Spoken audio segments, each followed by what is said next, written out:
एक समय की बात है। एक गांव में एक गरीब बुढ़िया रहती थी। वह पूरी तरह से अकेले रहा करती थी।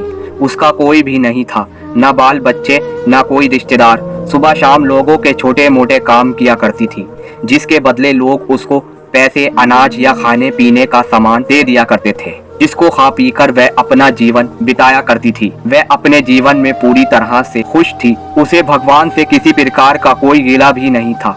दूसरों के सामान के कारण बुढ़िया का घर पूरी तरह से सामानों से भरा हुआ था। एक बार की बात है, वह अपने घर को खोलकर घर के सामान को धूप दिखा रही थी। समय वहां से दो चोर जा रहे थे। जब उन्होंने देखा कि बुढ़िया के घर में तरह तरह का सामान भरा हुआ है, तो उन्हें बड़ा लालच आया और वह सोचने लगे कि इस घर में तो बुढ़िया अकेली रहती है, क्यों ना हम आकर इसके घर को ही साफ कर दें। माना कि सामान पुराना है, लेकिन कुछ तो पैसा मिलेगा और ये बुढ़िया अकेली हमारा कुछ बिगाड़ भी नहीं पाएगी। चोरों ने बुढ़िया के घर को अच्छी तरह से देख लिया और समझ लिया कि उन्हें किस तरह से बुढ़िया के घर की सफाई करनी है। उसके बाद चोर अपने घर वापस चले गए। बुढ़िया बेचारी को सपने में भी ये ख्याल नहीं आया कि उसके घर में भी कभी चोरी हो सकती है, क्योंकि उसके घर में तो खुद के उसके कपड़े तक उसके नहीं थे। सब कुछ गांव वाले उसे दिया करते थे, जो वह अपने घर में रख लेती थी। खैर, कुछ दिन बीत गए और एक दिन रात में चोर अपने दो साथियों को लेकर बुढ़िया के घर पहुंच गए। कमाल की बात ये थी कि उस दिन सरपंच ने बुढ़िया को चावल, दूध और चीनी दी थी और बुढ़िया बहुत खुश थी। बुढ़िया ने खुशी खुशी अपने लिए खीर बनाई और खीर बनाकर वह उस खीर को चूल्हे पर रखकर सोचने लगी कि अभी तो खीर बहुत ही गर्म है, जबकि थोड़ी ठंडी हो जाएगी तब आराम से खाऊंगी। और अपने बिस्तर पर लेट गई और खीर के ठंडा होने का इंतजार करने लगी। लेटे लेटे उसे नींद आ गई और वह सो गई और जोर जोर से खर्राटे लेने लगी। चोर बाहर खड़े थे। बुढ़िया के खर्राटे की आवाज सुनते ही उन्होंने सोचा कि चलो अब रास्ता साफ हो गया और अब हम आराम से बुढ़िया का घर साफ कर सकते हैं। वह अब जल्दी जल्दी आकर बुढ़िया के घर में सामान तलाशने लगे, परंतु कमाल की बात यह थी कि उन्होंने जो देखा था वह बिल्कुल गलत था।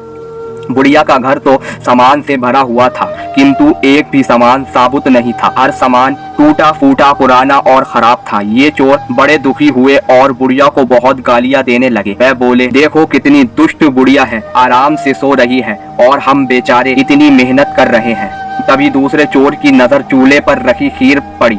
गरम गरम खीर को देखकर चोर ने कहा, चलो बुढ़िया के घर कुछ और नहीं मिला तो कम से कम खीर तो है, और वह उसको खाने लगे। जब वह खीर खाकर जाने लगे तो उन्होंने थोड़ी सी खीर बुढ़िया के लिए छोड़ दी, किंतु जब उन्होंने बुढ़िया की तरफ देखा तो उसका हाथ खुला हुआ था, जैसे वह कुछ मांग रही हो। साथ ही उसका मुंह भी खुला हुआ था, जिसे देखकर चोरों ने सोचा कि बेचारी बुढ़िया लोगों से मांग मांग कर अपना जीवन बिता रही है, लगता है बहुत थक गई है और खाने के लिए खीर मांग रही है। आखिर उम्र में है तो हमारी माँ के ही बराबर हो। और बिना कुछ सोचे समझे गरम गरम खीर बुढ़िया के मुंह में डाल दी। गरम गरम खीर मुंह में पड़ते ही बुढ़िया जोर से चिल्लाई, हाय दैया, मार डाला मार डाला। बुढ़िया की चीख सुनते ही चोर डर के जल्दी जल्दी छुपने लगे।